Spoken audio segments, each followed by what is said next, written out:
Recent എന്റെ ഇൻസ്റ്റാഗ്രാമിലും യൂട്യൂബിലും എന്റെ വീടിന്റെ റെനോവേഷന്റെ കുറച്ച് വീഡിയോസ് അപ്ലോഡ് ചെയ്തിട്ടുണ്ടായിരുന്നു. ആ സമയത്ത് കുറെ പേര് വീഡിയോസ് നല്ലോണം കണക്ട് ആവുന്നുണ്ട് എന്നൊക്കെ പറഞ്ഞ് കുറെ മെസ്സേജസ് ഇട്ടു. പിന്നെ അത്യാവശ്യം നല്ല സപ്പോർട്ട് ഒക്കെ ഉണ്ടായിരുന്നു. Thank you so much for the support. അപ്പൊ എനിക്ക് അതിൽ പേഴ്സണലി കുറച്ച് മെസ്സേജ് അയച്ചിട്ടുണ്ടായിരുന്നു, കുറച്ച് ഡൗട്ട് ഒക്കെ ചോദിച്ചിട്ട്. അതിൽ മെയിൻ ഡൗട്ട് ആയിരുന്നു വീട് ഫുള്ളായിട്ട് കോൺട്രാക്ട് കൊടുത്തക്കുവാണോ എന്നുള്ളത്. അതെ, നമ്മൾ വീട് ഫുള്ളായിട്ട് കോൺട്രാക്ട് കൊടുത്തക്കുവാണ്. അതിൽ ഇൻക്ലൂഡ് ആവാത്ത ഒരു കാര്യം എന്താന്ന് വെച്ചാൽ ഇന്റീരിയർ വർക്കാണ്. ബാക്കി ടൈലായാലും വയറിങ്, പ്ലംബിങ്, ബാക്കി എല്ലാ കാര്യങ്ങളും കോൺട്രാക്ട് ആണ്. അതേപോലെ ഒരു അടുത്ത ക്വസ്റ്റ്യൻ ആയിരുന്നു, ടൈൽസിന്റെ ഫുൾ വർക്ക് കഴിഞ്ഞോന്ന്. ഇല്ല കേട്ടോ, ടൈൽസിന്റെ ഫുൾ വർക്ക് കഴിഞ്ഞിട്ടില്ല, നടന്നുകൊണ്ടിരിക്കുന്നതേ ഉള്ളൂ.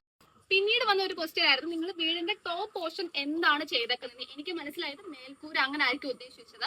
അപ്പൊ നമ്മൾ മേൽഭാഗത്ത് ഓടിട്ടക്കുവാണ് ചെയ്തത്. നിങ്ങൾക്ക് വീഡിയോയിൽ തന്നെ കാണാൻ പറ്റുമെന്ന് വിശ്വസിക്കുന്നു. നമ്മൾ ഓടാണ് മേൽഭാഗത്ത് ഇട്ടക്കുന്നത്. അത് ഫ്രണ്ട് പോർഷൻ ആണ് കേട്ടോ ഓടിട്ടക്കുന്നത്. ബാക്കി പോർഷൻ വാർത്തക്കുവാണ്. ഇത് റെനോവേഷൻ വർക്ക് ആയതുകൊണ്ട് തന്നെ ഒരുപാട് വെയിറ്റ് താങ്ങാതിരിക്കാൻ വേണ്ടിയാണ് നമ്മൾ ഓടിട്ടക്കുന്നത്. ഓട് നാച്ചുറൽ ഓടാണ്, നമ്മുടെ പണ്ടത്തെ ഓടില്ലേ, അതാണ് നമ്മൾ ഉപയോഗിച്ചിരിക്കുന്നത്. അപ്പോൾ ഇതൊക്കെയാണ് കുറെ പേര് ചോദിച്ച ക്വസ്റ്റ്യൻസ്. നിങ്ങൾക്ക് ഇതുപോലെ വീട് റിലേറ്റഡ് എന്തെങ്കിലും ഡൗട്ട്സ് ഉണ്ട്, അല്ലെങ്കിൽ എന്തെങ്കിലുമൊക്കെ നിങ്ങൾക്ക് അഭിപ്രായങ്ങളുണ്ട്, സജഷൻസ് ഉണ്ടെങ്കിൽ കമന്റ് ചെയ്യുക. വീഡിയോ യൂസ്ഫുൾ ആയെങ്കിൽ അക്കൗണ്ട് ഒന്ന് ഫോളോ ചെയ്ത് വെച്ചൊക്കെ ഇതേപോലത്തെ വീഡിയോസ് ആയിട്ട് ഞാൻ ഇനിയും വരുന്നതായിരിക്കും. അപ്പൊ അടുത്ത വീഡിയോ കാണുന്നവരെ സ്റ്റേ ഹാപ്പി ഗൈസ്.